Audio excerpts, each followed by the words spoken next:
realmente estar en circuito de éxito. Muchísimas gracias por estar acá, Asdrúbal. Esta puerta, Asdrúbal, que parece haberse entreabierto con el acercamiento, ese primer acercamiento entre Estados Unidos y Venezuela el fin de semana, ¿cómo lo ves? ¿Qué expectativas abre? Bueno, yo creo que marca una nueva dinámica en la relación entre Estados Unidos y Venezuela. Creo, al igual que tú, que es un proceso lento. La verdad que yo soy bastante escéptico de que los cambios puedan llegar rápido. Pero efectivamente abre paso a algo que es necesario en Venezuela y que es un poco la construcción de acuerdos políticos sólidos, sostenibles, verificables y que permita que el país pueda insertarse nuevamente plenamente en la comunidad internacional, y eso desde la perspectiva económica, que es mi área, permita, por ejemplo, restablecer relaciones con organismos multilaterales, Claro. que es súper necesario para apoyo financiero, para reformas importantes que el país requiere después de esta profunda crisis. Permita adicionalmente, en el caso que se den reformas, una apertura a la inversión extranjera, sobre todo en áreas claves como la petrolera, la energética, donde Venezuela tiene ventajas importantes y donde la crisis global que estamos viendo está mostrando que efectivamente hay necesidades en ese sentido. ¿Y solo una flexibilización de Estados Unidos imprimiría la confianza necesaria para esa inversión? Es un primer paso totalmente, claro, pues, sobre todo en el sector petrolero. Sí. El levantamiento de sanciones por parte de Estados Unidos permitiría a operadores importantes, en la medida que se dé un marco adecuado de operación en Venezuela, y yo pensaría que el gobierno puede estar dispuesto a ello, volver acá y sobre todo colocar el crudo, porque el gran problema que tienen estas compañías es que al final cualquier inversión que hacen en Venezuela, en este contexto actual de sanciones, la pregunta es cómo la recuperas, cómo puedes vender crudo, por ejemplo. Si siendo el crudo venezolano sancionado, los procesos de venta son muy complejos, muy difíciles, poco transparentes, que para una empresa que tiene que cumplir con todos los estándares de transparencia, de buenas prácticas, es imposible que lo haga, ¿no? Ese es el gran problema. Las sanciones no han impedido que el gobierno de Maduro venda petróleo, solo que lo vende bajo mecanismos poco transparentes, con costos muy altos, descuentos muy altos, y eso, por supuesto, digamos, no es lo que buscan estas empresas a la hora de invertir, ¿no? Hablo yo de la confianza porque sea lo que sea que se negocie, sea lo que sea que se flexibilice, la verdad estamos hablando de la misma gestión, es la misma administración, con los mismos ministros, la misma guiatura, las mismas formas, las mismas Pero estructuras. también, Román, recordemos que es un gobierno que en la perspectiva económica y respecto al sector privado ha dado algunos giros. Creo que esos giros tienen que profundizarse, coincido contigo, en un marco institucional legal sólido, probablemente un signo importante que va a tener que hacerse en el caso de atracción de inversión extranjera es la reforma a la ley de hidrocarburos, por ejemplo.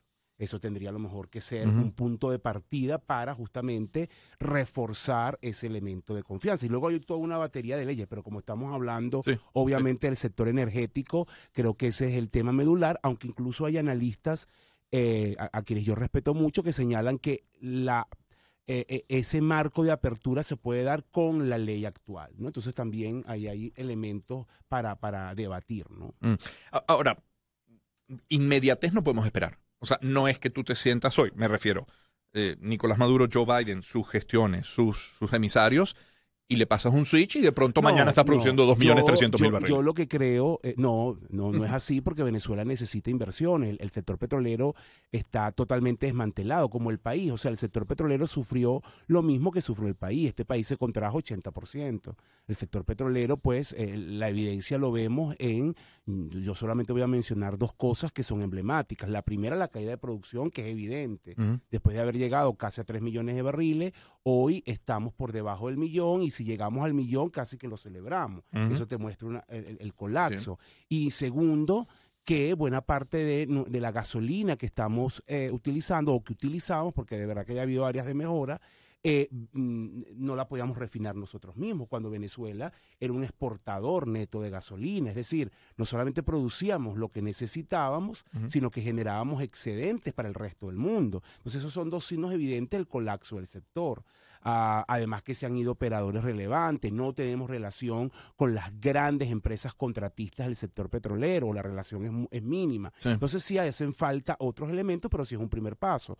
Yo lo que creo, y entrando en la arena política, que al final esa apertura o ese desmantelamiento de sanciones petroleras, a lo mejor lo que aspira Estados Unidos es que venga atado también a un cronograma paulatino de concesiones y de acuerdos en lo político, cosas que implican estrictamente lo político. Claro. Probablemente tenga que ver con reformas institucionales, reformas ligadas al régimen electoral, reformas ligadas a los partidos políticos, a inhabilitaciones, a presos políticos, toda esa dinámica que está allí, y que en la medida que se vayan alcanzando acuerdos, entonces yo voy también abriendo puertas del otro lado. Entonces es como lo que se busca es una especie de sincronía entre las reformas políticas, que es lo que demanda el país, Claro. sobre todo para poder insertarse en el reconocimiento internacional, y obviamente este abanico de oportunidades en el sector petrolero, que es un área clave. Te voy a poner un ejemplo de lo que eso puede representar hoy para el gobierno. Fíjate, si los precios petroleros se mantienen en los niveles que están, y el descuento de Venezuela no aumenta, el descuento con el que Venezuela vende el crudo, y la producción estamos hablando de niveles en torno a unos 650,000 barriles de exportación. Sí. Estamos señalando que este año el gobierno puede recibir casi 22,000 millones de dólares en ingresos petroleros. Eso con respecto al año pasado es más del doble, muchísimo más del doble. Para que tengas una idea, sin el impacto de estos acuerdos. Si tú le metes el impacto de estos acuerdos y hay un ligero incremento de producción, unos 200, hay quien habla de 200,000 barriles, hay quien habla hasta de 400, 500,000 barriles. Y que ya no tengas el descuento que hoy tiene. Imagínate lo que eso representa en términos de flujo adicional. Si a eso le sumas lo que puede estar entrando por oro, chatarra, minados de criptomonedas, que son otras fuentes de ingresos para el gobierno, este año el gobierno puede estar cerca, un poco más, de los 26,000 millones de dólares. El tema es cómo se administran. No estoy de acuerdo, ese es otro debate. Por eso, pero lo que te quiero decir es que si hay un impacto importante en ingresos. Sí. Entonces, ese es un tema sobre lo cual también del lado del gobierno de Maduro hay incentivos, porque es verdad, Maduro perdió el mercado americano y se centró en el mercado asiático, es lo que le quedó, porque tenía que seguir vendiendo crudo, ellos no lo iban a dejar hacer. Pero lo que sucede es lo que estamos hablando, el grado de descuento, de opacidad, el costo transaccional y financiero que tiene colocar ese crudo, ¿no? Entonces, ahí hay un cambio importante, hay incentivos que se pueden alinear y veremos un poco cómo evoluciona esto hacia adelante, ¿no? Asdrúbal Oliveros hoy con nosotros en el programa. Asdrúbal, la reunión del fin de semana lo que muestra es lo interconectado que está todo el planeta, en lo político, en lo estratégico, en lo geopolítico, en lo económico, pero también lo impredecible. Es decir, hoy estamos hablando de una reunión entre las gestiones de Biden y Maduro el fin de semana, producto de lo que ocurre tan lejos como en Ucrania. Porque, no sé cómo lo ves tú. No esperábamos hace unos meses. Porque la inercia no te... Hace unos meses lo que uno veía era la negociación en México seguir estancada. Maduro estaba en una posición de cierta comodidad en ingresos para lo que venía. La administración de Estados Unidos parecía no tener como prioridad a Venezuela, y todo eso cambió en cuestión de semanas, de días, ¿no? ¿Y cómo lo ves tú? Yo, de acuerdo a cómo lo veo, por dos razones este acercamiento de los Estados Unidos. Por una razón, para garantizarse esa cuota energética, esa cuota de petróleo que antes proveía, que primero proveía Venezuela, que pasó a proveer Rusia y que necesita de nuevo mantener, por eso incluso la apertura con Irán, pero luego acercarse a los aliados de Putin en la región, ¿no? Yo te diría, Román, a mi juicio, que es más lo segundo que lo primero. ¿Crees? Sí. Yo creo, porque al final la cuota que puede aportar Venezuela es muy pequeña, por ahora es muy pequeña.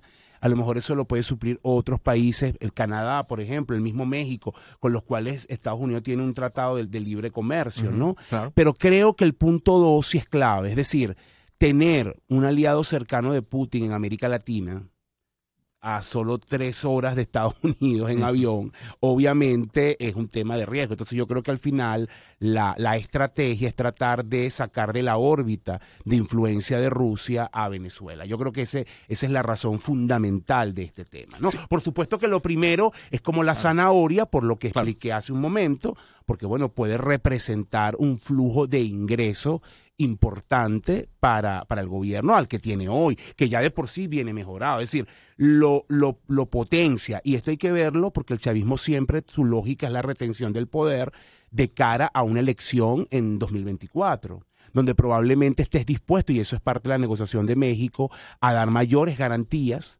para que esa elección sea reconocida, pero en un contexto de subida importante de ingresos y de un Estado que tenga un poco más capacidad de gestión de gasto, bueno, la capacidad entonces de tratar de que el chavismo vaya un poco más fortalecido a esa elección es válida. Recuérdate que hay una Ujú. correlación muy importante entre gasto público y popularidad. Entonces, ese elemento es también importante verlo, no solo en el contexto geopolítico internacional, que es el que estamos Ujú. hablando, sino en el contexto local de Venezuela y, bueno, lo que implica para el chavismo la continuidad frente a 2024, que es Claro. clave en términos de legitimidad.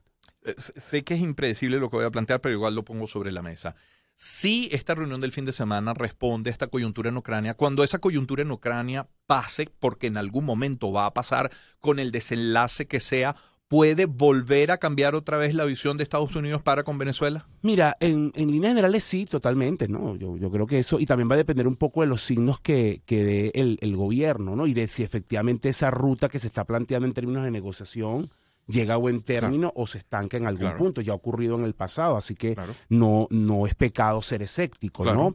Eh, pero creo que el conflicto con Rusia, y me voy a meter en líderes de geopolítica, para mí es un quiebre y yo creo que ya el mundo no va a ser igual después de esto. Es decir, Mm. la influencia negativa que eso tiene, el impacto en el equilibrio Que global, lo diga Alemania, lo que Suiza, o sea, exactamente, lo que eso puede implicar para la seguridad, sobre todo de Europa, claro. que es el que lo tiene al lado, la relación con China. Entonces, yo creo que al final este conflicto, por más que se resuelva en lo fáctico, que es probablemente que pare la guerra, que ojalá de verdad ocurra, ahí va a trastocar unos equilibrios geopolíticos de la gobernanza mundial, del rol de los diferentes organismos que existen en el mundo y que, bueno, veremos cómo eso nos termina afectando, ¿no? Aterricemos en Venezuela al día de hoy. Asdrúbal Oliveros con nosotros en el programa, en el estudio. Eh, Ayer, por ejemplo, ir de Los Cortijos a Vallarriba a las 3 de la tarde representó entre 30 y 45 minutos. Colas como en el peor momento de las colas. ¿Eso qué te dice? Bueno, yo creo que hay un elemento, hay varios elementos, te lo decía al empezar el programa, hay algo de normalidad, ¿no? Está ahí, influye una economía que está, que entró en un punto de inflexión, que dejó de caer, está estancada, pero hay signos de mejoras en algunos sectores y eso se manifiesta en eso. Una mejora en la capacidad de refinación de combustible, eso es innegable. El gobierno ha tenido como prioridad a uno mejorar su capacidad de refinación, que eso le da autonomía y menos dependencia, por ejemplo, a Irán. Ujú, Así que sobre todo el año pasado fue un esfuerzo grande para refinar más y depender menos de las importaciones, y ujú, eso también se nota ujú. en el tema del combustible. Entonces, si el país está entrando, como dije, en otra dinámica, lo hemos hablado antes, nosotros estamos proyectando este año una economía que puede crecer en torno a el 6%. No es descabellado, Román, si se mantiene, porque esta estimación, y lo digo con responsabilidad, fue hecha antes del conflicto de Ucrania. Nosotros todavía estamos esperando un poco que Claro, pase un poco claro. más el tiempo para poder actualizar estas proyecciones, pero viendo elementos preliminares, no es descabellado que la cifra se pueda mover a niveles de 8 o 10%. Por supuesto, y siempre hago la aclaratoria, sobre todo para los haters, ¿no? Cuando uno dice estas cosas, no significa eso que recuperamos el 80% de caída, nada que ver, estamos muy bajos, Ujú. pero lo que yo quiero destacar es el cambio cualitativo más que cuantitativo. No estamos hablando de números negativos, estamos hablando de números positivos, independientemente de que su impacto sea muy limitado, que además sean algunos sectores, y yo creo que eso es una nueva dinámica Mm. en la que está la economía y que sobre todo está capitalizando el sector privado, algunos en la población no lo siente todo el mundo, obviamente, de hecho la mayoría no lo siente y va a Claro. pasar mucho tiempo para que lo sienta, pero el sector privado sí empieza a adaptarse a este nuevo dinámica que está ocurriendo en la economía. Hablando de haters, lunes, el lunes hablamos con Luis Olivero. Luis Oliveros eh, decía palabras más, palabras menos, no lo voy a citar textualmente, pero quiso decir que le parecía una decisión acertada el hecho de que haya menos estaciones de servicio que vendan el combustible a precio subsidiado, por lo que el subsidio representa para el Estado. Conecto eso con que Reinaldo Quintero, presidente de la Cámara Petrolera de Venezuela, dijo ayer que la gasolina debería costar la dolarizada, no 50 centavos de dólar, sino 75 centavos de dólar como precio de sinceración. Obviamente entenderás la reacción que pueden tener Sí. estas dos declaraciones. ¿Qué Sí, opinas tú? de la primera estoy de acuerdo con Luis, obviamente, pero yo creo que también, como todo, Román, en el fondo estamos de acuerdo, lo que yo critico es la forma. Y es la forma que siempre ha tenido el gobierno, la no comunicación, la falta de transparencia, el diseño de medidas paliativas, porque Sí, también sí. hay una porción de la población que obviamente pagar la gasolina Que sí le duele. 0.50 le cuesta Sí, muchísimo. señor. Entonces tú también tienes que diseñar, hacer una transición de ese proceso. El subsidio tiene que desaparecer. Yo creo que ahí estamos de acuerdo. Es una distorsión brutal que haya dos precios porque genera corrupción, arbitraje, Sí. pero no que tú no avises, no generes algún tipo de estímulo. Siempre hemos hablado los economistas que el verdadero subsidio a la gasolina debería llegar a la gente, tú deberías cobrar la gasolina a precios internacionales y transferir neto de costo esos montos a todas las personas en Venezuela. Eso es un mecanismo, hay muchos otros, pero es un mecanismo que se puede evaluar y, bueno, no se ha hecho, ¿no? Entonces, sí tiene un costo para la población y debería hacerse de otra manera porque si no, y ojo, fíjate que es parte de todo el ajuste que ha ocurrido a lo largo de estos años, ¿no? Y cómo estamos en una situación de sálvese quien pueda, donde una gran mayoría con ingresos muy precarios no puede acceder a las mejoras que estamos viendo. Así es. Sí, es verdad que hoy hay más medicinas en Venezuela. Y es verdad que el sector medicamento es el líder en crecimiento Sí. y yo lo celebro porque tengo muchos clientes en ese sector. Claro. Pero eso significa que una parte importante de la mayoría de la gente no se puede comprar sus medicinas. Así es. Los adultos mayores con su pensión no se puede comprar sus medicinas. Entonces, ¿cómo hace esa gente?